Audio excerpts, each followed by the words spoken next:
완전히 하나만 해야 되면 뭘 하나요? 단 하나의 시술만 꼽자면 현실적인 대답은 그렇습니다. 현재 나온 장비 중에서는 이긴 합니다.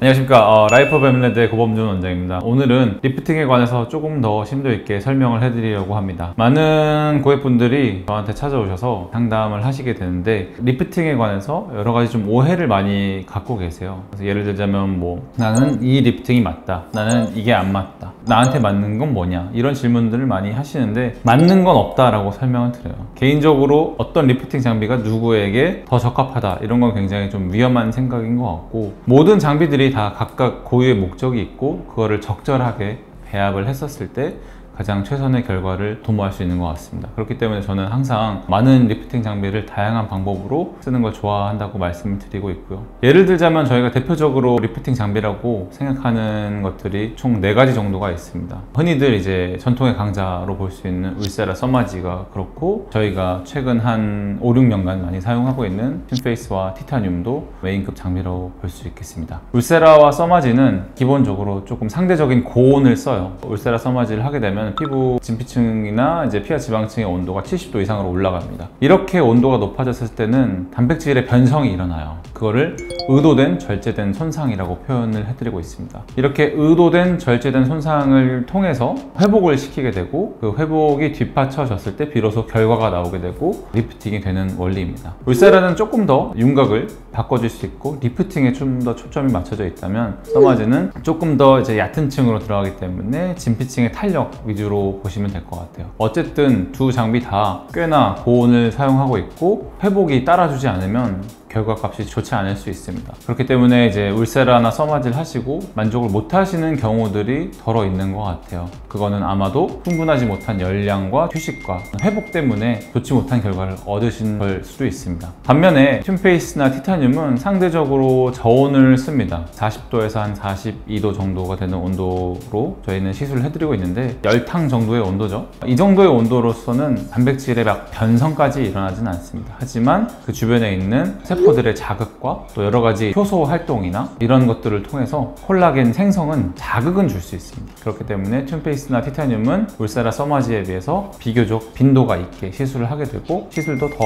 많이 자주 오래 하도록 설계가 되어 있는 장비예요. 그러면은 상대적인 고온을 쓰는 울세라 서마지가 상대적으로 저온을 쓰는 튠이나 티타늄보다 더 우월한 장비이냐? 절대로 아닙니다. 4가지 시술 다 저는 굉장히 사랑을 하고 적절히 배합을 해서 쓰고 있고요. 통계적으로 흔히들 많이 하시는 패턴은 울세라 서마지를 1년에 한 번씩 하시면서 강한 에너지 자극을 주게 되고 또 회복을 시키게 되고요. 튠페이스나 티타늄은 그 사이사이에 적절하게 한 달 간격으로 시술을 하면서 3회 이상, 4회 이상 다회 시술을 하는 편이라고 생각하시면 되고요. 사람의 얼굴을 만두라고 생각을 해보면 울세라는 만두 속을 때리는 시술이고요. 서마지는 만두 피를 강화하는 시술입니다. 튠페이스는 상대적인 좀 저온으로 만두 속과 만두 피를 모두 다 뭉근하게 뭔가 찌고 끓일 수 있는 오래 걸리는 시술이고, 튠페이스의 장점은 여러 가지 어플리케이터를 통해서 되게 다양한 층으로 이 만두를 익힐 수 있다 라는 특징이 있습니다. 테일러 메이드 된 시술에 적합하고요. 티타늄 같은 경우는 저는 만두피에 약간 탕후루 바르는 작업이라고 설명을 드려요. 굉장히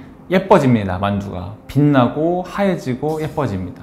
여러 가지 장비들을 섞어서 시술을 해드리는 걸 좋아하는 편입니다. 근데 이제 또 그런 질문을 많이 받아요. 원장님, 그러면은 하나만 해야 되면 뭘 하나요? 이런 질문을 굉장히 많이 해주시는데, 현실적인 대답은 그렇습니다. 하나만 하지 마세요 라고 말씀을 드려요. 투자할 수 있는 부분 안에서 저한테 맡겨주시면 저는 다양한 에너지를 많이 쓰는 편이에요. 복합적인 시술이 더 좋다라고 생각을 하고, 우리 운동도 단 하나의 운동을 하면서 몸이 고루고루 발전하길 기대하지 않잖아요. 그런 것처럼 기계적인 시술도 여러 가지를 섞어주는 게 좋고, 디바이스뿐만 아니라 주사 시술까지 섞어주시는 거를 가장 권장드립니다. 그럼에도 불구하고 단 하나의 시술만 꼽자면 영역으로서는 저는 고주파 시술을 꼽을 것 같다라는 결론을 내렸습니다. 고주파 열에너지를 통해서 진피층에 있는 섬유 모세포를 자극을 해서 콜라겐이 많아지도록 하는 시술이기 때문에 시술의 원리상 효과가 오래 걸립니다. 하지만 누적해서 꾸준히 시술 받으셨을 때 나중에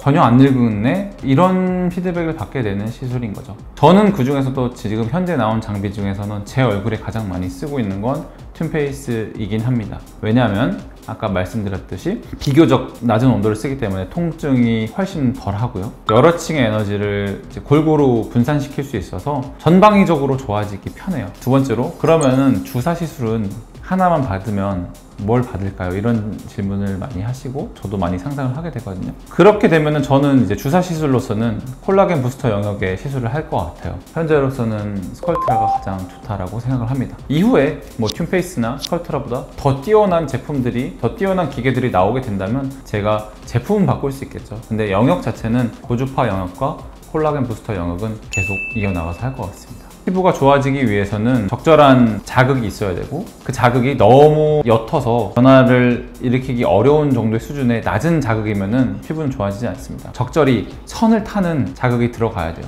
우리 근육을 좋아지게 하기 위해서 근육을 괴롭혀야 되잖아요. 근육 섬유를 찢어야 근육이 좋아집니다. 하지만 근육을 못 찢을 정도로 낮은 강도로 운동을 하면 근육이 절대 커지지 않아요. 그 원리를 똑같이 생각을 해보시면 적절히 피부가 변할 정도의 강한 자극이 들어가야 되고, 그 자극이 너무 과해서 손상, 부상으로까지 가지 않아야 되고, 피부의 경우는 화상이겠죠. 그로부터 회복을 잘 시키기 위해서 충분한 열량이 필요합니다. 그때 열량은 단백질 위주가 될 것이고요. 우리가 단백질을 먹게 되면 아미노산으로 흡수가 되고, 그 아미노산이 다시 조합이 돼서 콜라겐이 되는 것이니까 아미노산이 부족하지 않아야 되고, 또 콜라겐 다발들을 엮어낼 때 비타민 C가 중간중간에 약간 연결고리처럼 들어가게 돼요. 그래서 비타민 C가 없으면 그 연결고리를 못 만들어주기 때문에 콜라겐을 만들어낼 수가 없습니다. 단백질과 비타민 C 충분히 섭취하시도록 저는 항상 권장드리고 있고, 수면, 충분한 수면이 이루어지셔야 됩니다. 우리 몸은 회복을 수면할 때 많이 시키게 되어 있어요. 그렇게 설계가 되어 있어요. 그래서 저는 항상 리프팅 하러 오신 분들한테 식사 잘 하시고 잠 잘 주무세요. 그게 더 중요합니다 라고 말씀을 드리고 있어요.